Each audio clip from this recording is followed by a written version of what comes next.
Long ago, when these ancient Grecian temples were new, hemp was already old in the service of mankind. For thousands of years even then, this plant had been grown for cordage and coarse cloth in China and elsewhere in the East. For centuries prior to about 1850, all the ships that sailed the western seas were rigged with hempen rope and sails. For the sailor, no less than the hangman, hemp was indispensable.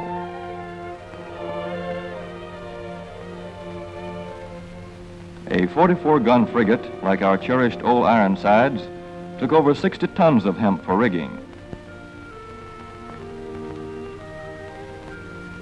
Including an anchor cable 25 inches in circumference.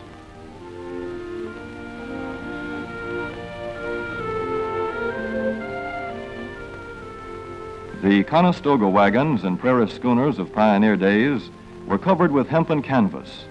Indeed, the very word canvas comes from the Arabic word for hemp. In those days, hemp was an important crop in Kentucky and Missouri. Then came cheaper imported fibers for cordage, like jute, sisal, and manila hemp, and the culture of hemp in America declined.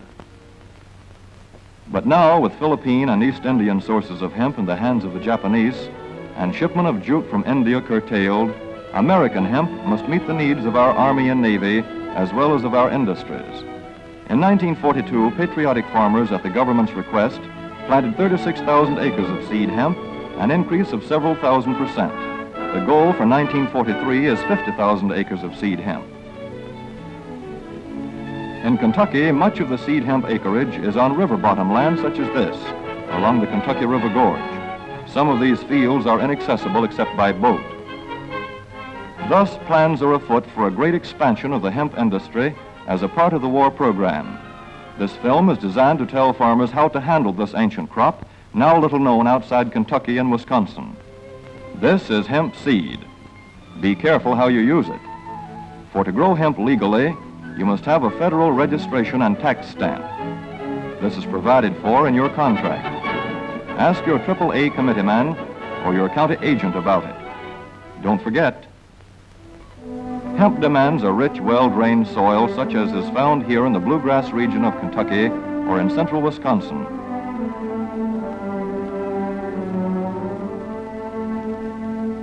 It must be loose and rich in organic matter. Poor soils won't do. Soil that will grow good corn will usually grow hemp. Hemp is not hard on the soil. In Kentucky, it has been grown for several years on the same ground, though this practice is not recommended. A dense and shady crop, hemp tends to choke out weeds. Here's a Canada thistle that couldn't stand the competition. Dead as a dodo. Thus, hemp leaves the ground in good condition for the following crop. For fiber, hemp should be sown 5 pecks to the acre. With drill, the closer the rows, the better. These rows are spaced about 4 inches. This hemp has been broadcast. Either way, it should be sown thick enough to grow a slender stalk.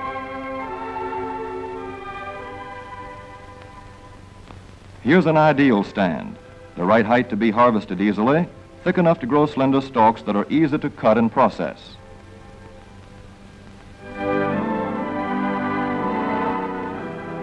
Stalks like these here on the left, they yield the most fiber and the best. Those on the right are too coarse and woody. For seed, hemp is planted in hills like corn, sometimes by hand. Hemp is a dioecious plant. The female flower is inconspicuous, but the male flower is easily spotted. In seed production, after the pollen has been shed, these male plants are cut out. These are the seeds on a female plant. Hemp for fiber is ready to harvest when the pollen is shedding and the leaves are falling. In Kentucky, hemp harvest comes in August. Here, the old standby has been the self-rake reaper, which has been used for a generation or more. Hemp grows so luxuriantly in Kentucky that harvesting is sometimes difficult, which may account for the popularity of the self-rake with its lateral stroke.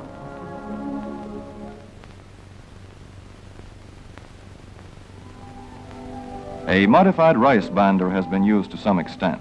This machine works well in average hemp.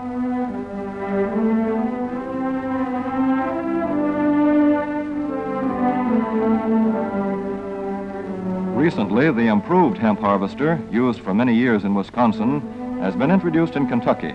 This machine spreads the hemp in a continuous swath. It is a far cry from this fast and efficient modern harvester to the Armstrong model of yore. But here's one kind of harvester, at least, that doesn't stall in the heaviest hemp. In Kentucky, hand cutting is practiced in opening fields for the machines.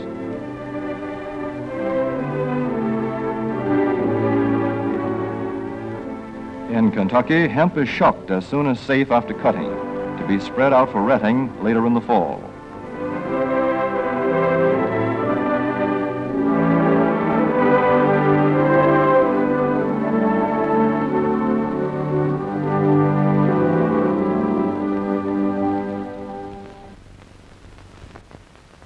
In Wisconsin, hemp is harvested in September.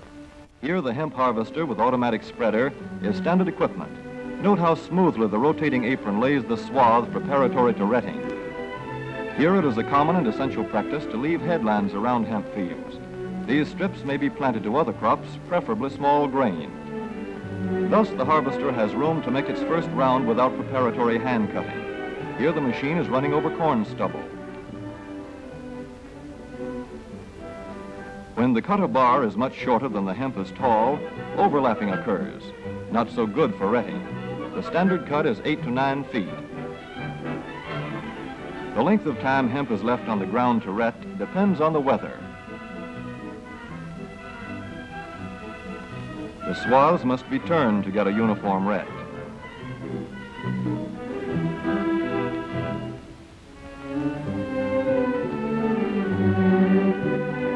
When the woody core breaks away readily, like this, the hemp is about ready to take up and bind into bundles.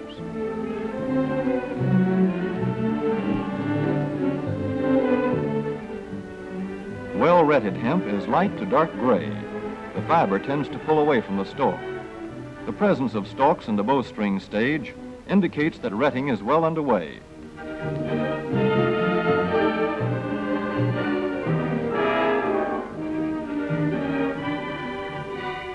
When hemp is short or tangled, or when the ground is too wet for machines, it is bound by hand. A wooden buck is used. Twine will do for tying, but the hemp itself makes a good band.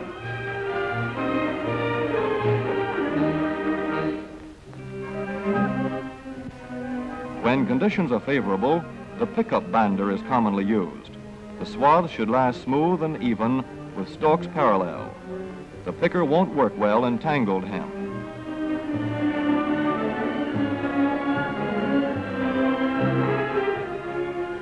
After binding, hemp is shucked as soon as possible to stop further retting.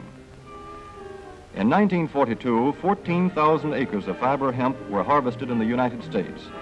The goal for 1943 is 300,000 acres.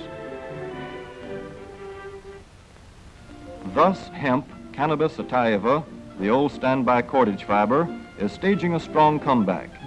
This is Kentucky hemp going into the dryer of a mill at Versailles.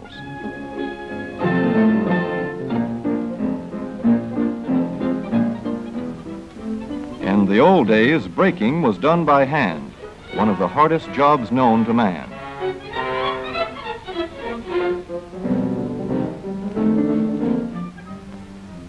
Now the power breaker makes quick work of it.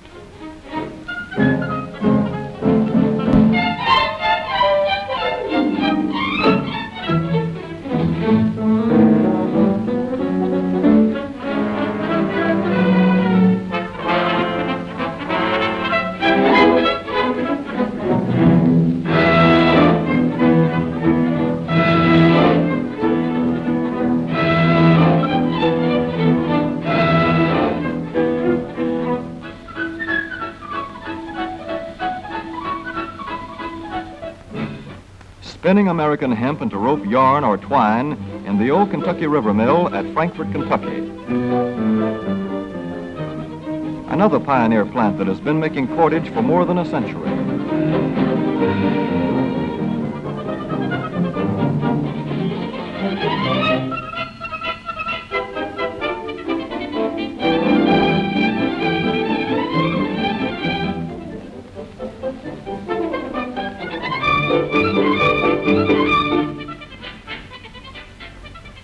All such plants will presently be turning out products spun from American-grown hemp. Twine of various kinds for tying, winding armatures, and upholsterers' work. Rope for marine rigging and towing, for hay forks, derricks, and heavy-duty tackle.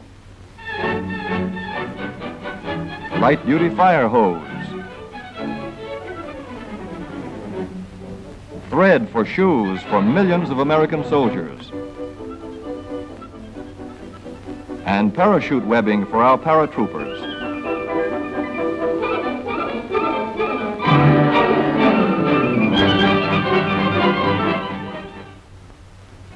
As for the United States Navy, every battleship requires 34,000 feet of rope, and other craft accordingly. So here in the Boston Navy Yard, where cables for frigates were made long ago, crews are now working night and day making cordage for the fleet. In the old days, rope yarn was spun by hand.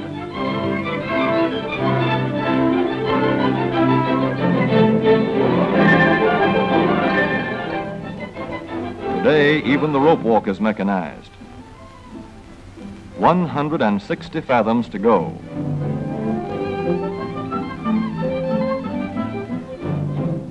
The rope yarn feeds through holes in an iron plate.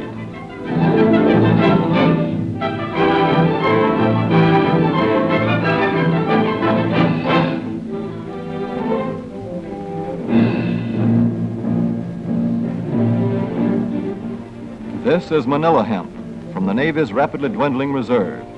When that is gone, American hemp will go on duty again. Hemp for mooring ships, hemp for tow lines.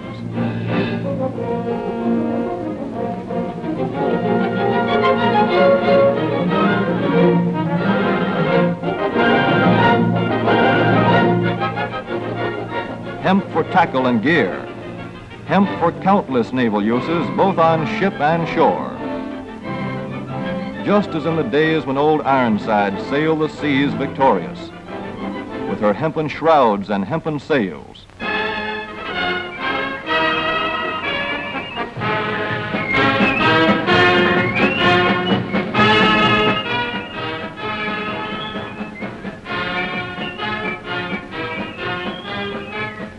Hemp for victory.